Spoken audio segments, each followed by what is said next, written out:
Oke teman-teman, kalau kita dengar istilah tatanan dunia baru, biasanya pikiran kita langsung lari ke teori-teori konspirasi politik global kan?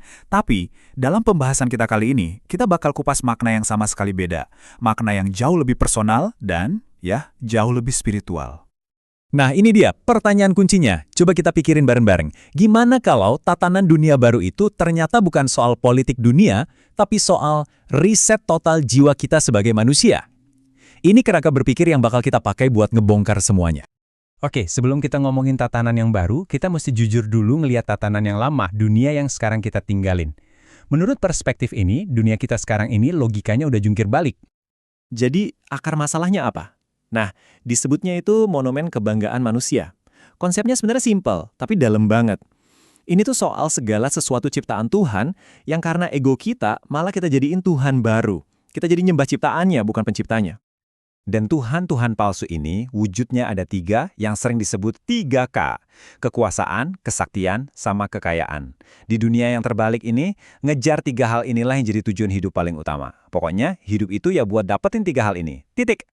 Puncaknya, logikanya jadi kebalik banget. Sampai-sampai muncul pemikiran kayak gini. Seolah-olah Tuhan yang butuh sama manusia. Jadinya, ibadah itu bukan lagi soal pasrah dan penyerahan diri, tapi malah jadi alat. Jadi semacam transaksi bisnis buat dapetin 3K yang kita mau.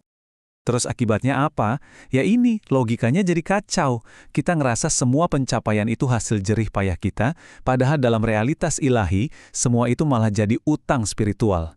Kita juga suka salah kaprah, ngira kalau kita udah mulia di mata manusia, otomatis mulia juga di mata Tuhan. Muah asumsi yang keliru banget.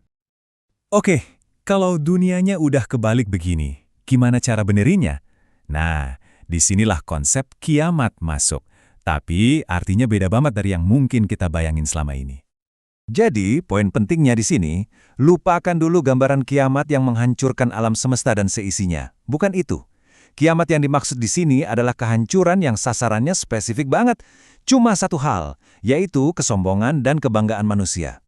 Dengan kata lain, kiamat itu momen di mana hak-hak Tuhan yang selama ini kita salah gunakan karena ego diambil lagi secara paksa.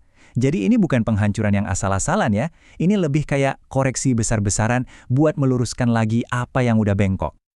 Nah, setelah ego dan kesombongan itu dihancurkan, terus apa? Apa kita dibiarin gitu aja? Enggak. Disinilah sekolah rohaninya dimulai. Ada sebuah kurikulum khusus buat ngebimbing kita semua keluar dari dunia lama menuju dunia yang baru. Terus siapa gurunya? Nah, menurut pandangan ini, para gurunya itu adalah para malaikat.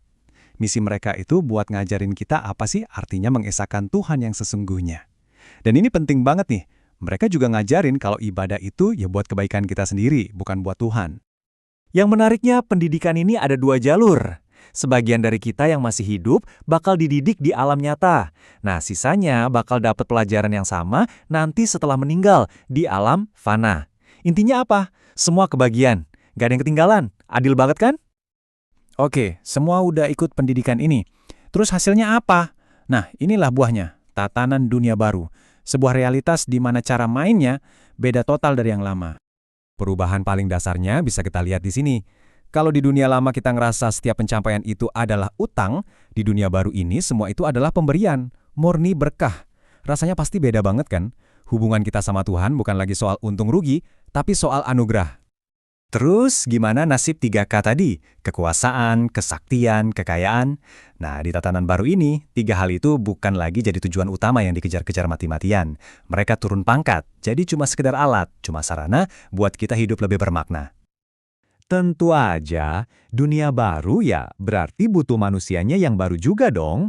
Fondasi di dalam dirinya harus dibangun ulang, harus beda dari yang sebelumnya. Fondasi barunya itu dimulai dari ngelepasin 3 hal ini. Yang pertama, rasa aku alias ego. Yang kedua, rasa suci yang bikin kita ngerasa paling benar sedunia.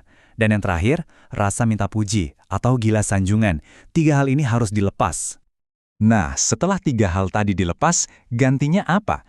Gantinya kita justru memegang erat 3 kewajiban ini. Sadar, artinya kita hidup dengan penuh kesadaran. Tabah, kuat waktu diuji. Dan sabar, sabar tanpa batas dalam ngejalanin semuanya. Dan ujung-ujungnya buat apa sih semua ini? Tujuannya cuma satu, biar kita bisa ngejalanin hidup yang berguna. Berguna buat diri sendiri, berguna juga buat orang lain, lahir dan batin. Dan yang paling penting, semua itu dilakuin dengan niat yang lurus, cuma buat Tuhan. Inilah hasil akhir dari sekolah rohani tadi. Jadi, sebagai penutup, coba kita renungkan ini bareng-bareng. Pertanyaannya jadi bukan lagi soal konspirasi di luar sana, tapi soal apa yang ada di dalam diri kita masing-masing. Kalau emang benar dunia lama yang penuh masalah ini dibangun di atas fondasi ego, pertanyaannya jadi simpel. Kita sendiri siap nggak buat mulai ngeruntuhin ego itu?